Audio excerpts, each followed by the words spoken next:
Today, we're going to discuss the first sign of kidney disease.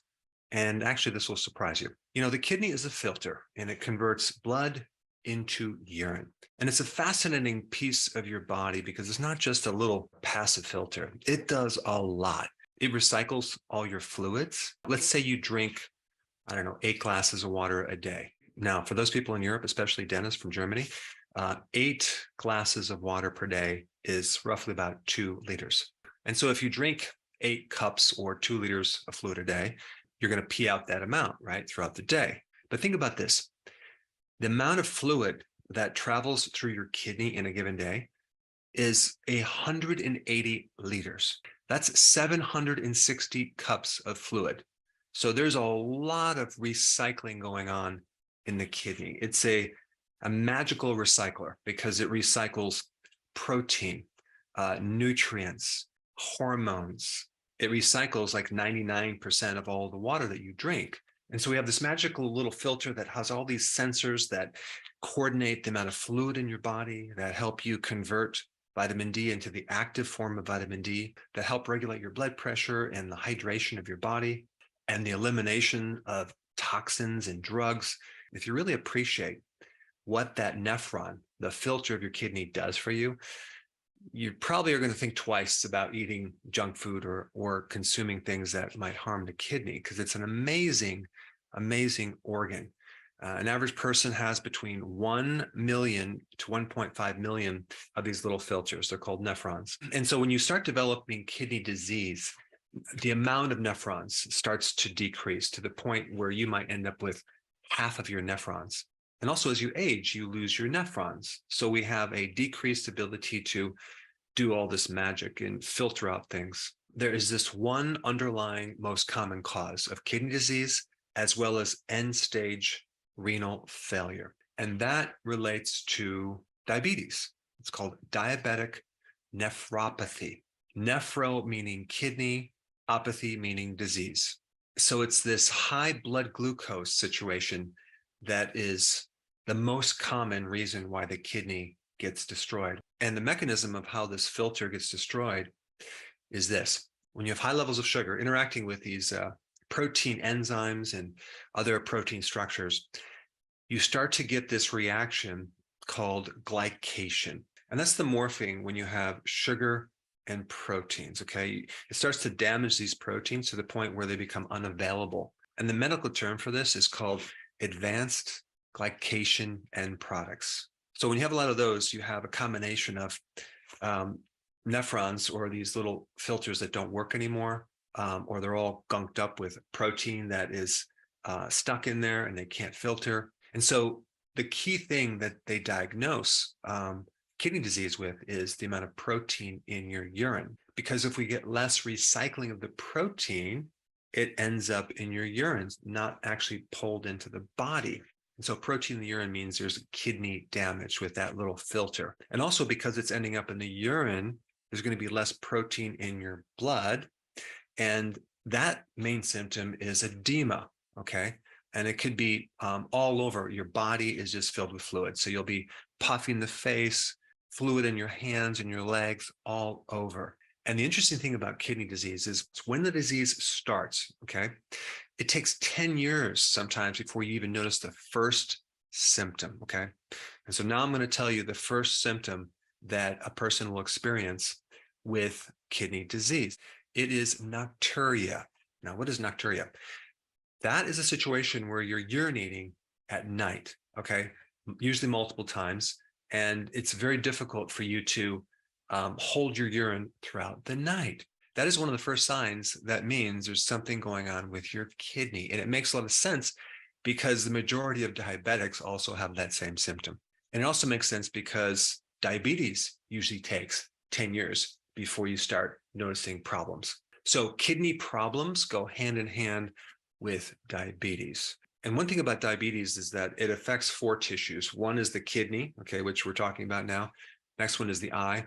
Next one is the nervous system, okay, and then the arteries. And so with kidney problems, you're going to see protein in the urine, and you're going to see a decreased filtration rate. We no longer have the filtering mechanism going on. So we have a lot of backup with toxins. We have a loss of a lot of nutrients, including amino acids. Then we get a lot of edema. But because there's this huge delay of 10 years, it's difficult to identify the cause and effect relationship. But I have found the most successful way to get rid of this nocturia is just to simply handle the blood sugar situation. So let's talk about that for a second. So in medicine, they will tell you that diabetes is basically a situation where you have poorly controlled blood sugar levels. So the key word with that is controlled, or they use this other term called managed. They manage the complications of diabetes. They manage the symptoms of diabetes. Okay, that's kind of interesting. You're going to manage these complications and symptoms, but what about correcting it? You know, they don't really get into that. Why not manage or control what the patient is actually putting in their mouth? And I'm talking about sugar. The amount of sugar or carbohydrate that an average person consumes in America is astronomical.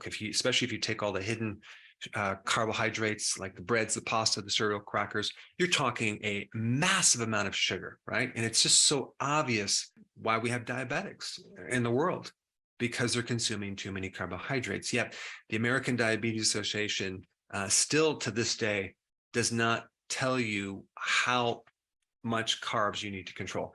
They know there's a link. They know you need to reduce your carbs, which is great, but they don't tell you how much you should lower your carbs. Instead, there's all sorts of ways of managing your blood sugar and the complications. What are the complications? Well, fluid retention. So we can manage that with a diuretic. We also have high cholesterol. We can manage that with statins. We also have high blood pressure. We can manage that with high blood pressure medication. And of course, the blood sugars could be managed by metformin and insulin and other medications for diabetes. But my question is this: when you manage the blood sugars, remove the sugar out of the blood, where does it go? Is it just magically evaporate? Does it just disappear? It's just moved from one place in the body to another place. It's moved from the blood into your cells, into your liver, around the organs, converted into fat. I mean, what about the complications of all the medications that you're using to manage these complications from diabetes? I mean, it's just bizarre. So whether you have kidney problems or you want to prevent kidney problems, or you're getting up at night right now urinating, there's several things you can do to turn this thing around. The first thing and the most obvious thing is to reduce the amount of sugar in your bloodstream, okay? That would mean going on a ketogenic eating plan, okay? Second thing is doing intermittent fasting, because the less you eat, the less you will raise insulin, the less insulin resistance you'll have, and the less diabetes you'll have. So those go hand in hand. And the type of intermittent fasting that I would recommend is the type that I'm doing right now, which is 1.5 meals a day. Now, what does that mean? You have your big meal a little bit after noon, or maybe right at noon, okay? So you have your protein, your fat. And then later, I like to do it at 3 o'clock, but maybe you can do it later at 6 o'clock. You can call it your second meal or your half a meal, but you're not really doing a lot of protein. You're not doing a lot of fat. You're doing all your vegetable carbohydrates, okay? And so what I do right around 3, maybe 3:30 at the very latest, I'll have this big salad with roughly about 7 to 10 cups. It's usually about 10 cups, but maybe you could do 7 cups. And it's a big salad. It's easy to eat. I'm not going to eat anything else. So I have my protein and fat at 12, and at 3, I have my big salad. That way, it's easier to eat the salad because I could take my time. I do put various things on the salad. I'll definitely put olive oil. Sometimes I'll use apple cider vinegar. Sometimes I use balsamic vinaigrette. I'll put little seeds on there, little nuts, but it's mainly greens. And I might do different types of greens. I like to use arugula or cabbage sometimes, but if I'm doing cabbage, I'm not doing 7 to 10 cups, right? So when you're doing more dense vegetables, you can do a lot less. When I talk about 7 to 10 cups, I'm talking about the lettuce leaves, okay? So that seems to work really good. I like it because it gives me a very long fasting period, okay?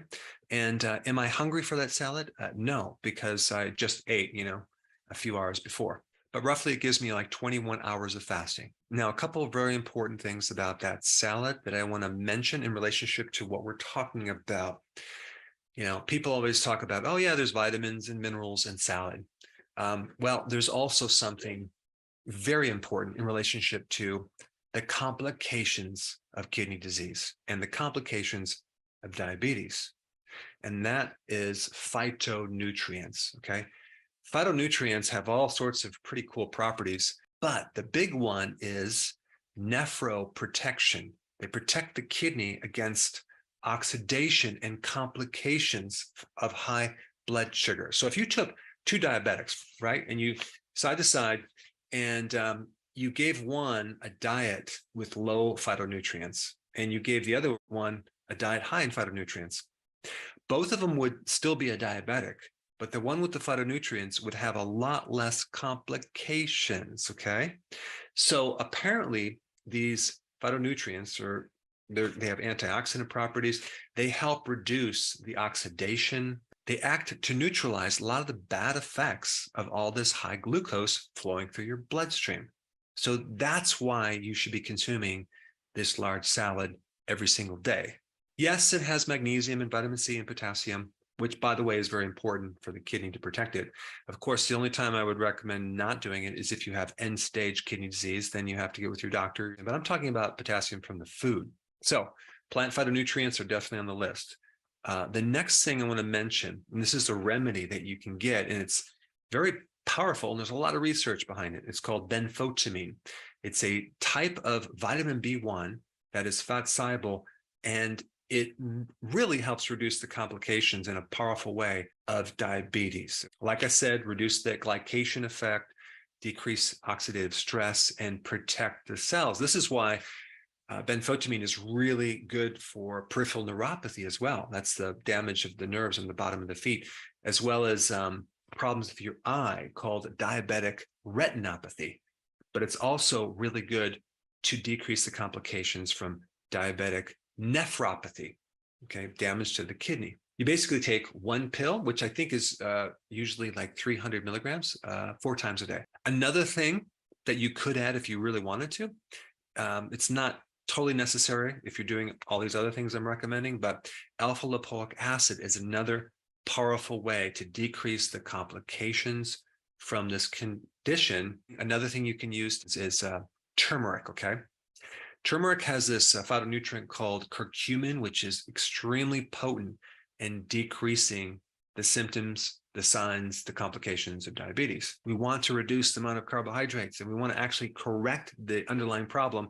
And that's why keto and intermittent fasting are a necessity. But at the same time, we can do some great things by reducing all these other side effects that are occurring because of the high blood sugar. As an experiment, okay, if you're unwilling to lower your carbohydrates, maybe you just want to prove it to yourself and see how these other things can work by adding some of these remedies to see how it can actually reduce maybe even the need for medication or the amount of medication you're taking. Of course, check with your doctor, but it can definitely help you. So anyway, I just wanted to cover this topic and give you some information that you need to use if you have this problem. And I think if you are urinating at night frequently, this is exactly what I would recommend. Now you might say, well, there's no way that I'm a diabetic. I had my blood pressure checked. Well, you should actually get a test called HOMA-IR, which measures the insulin resistance, which happens way before diabetes. But the point is, there is a connection between the carbohydrates that you eat and nocturia, getting up in the middle of the night and urinating. Now, to have the right plan in place, to know what to eat and how to do intermittent fasting, I have my very simple playlist up here. You should check this out right here.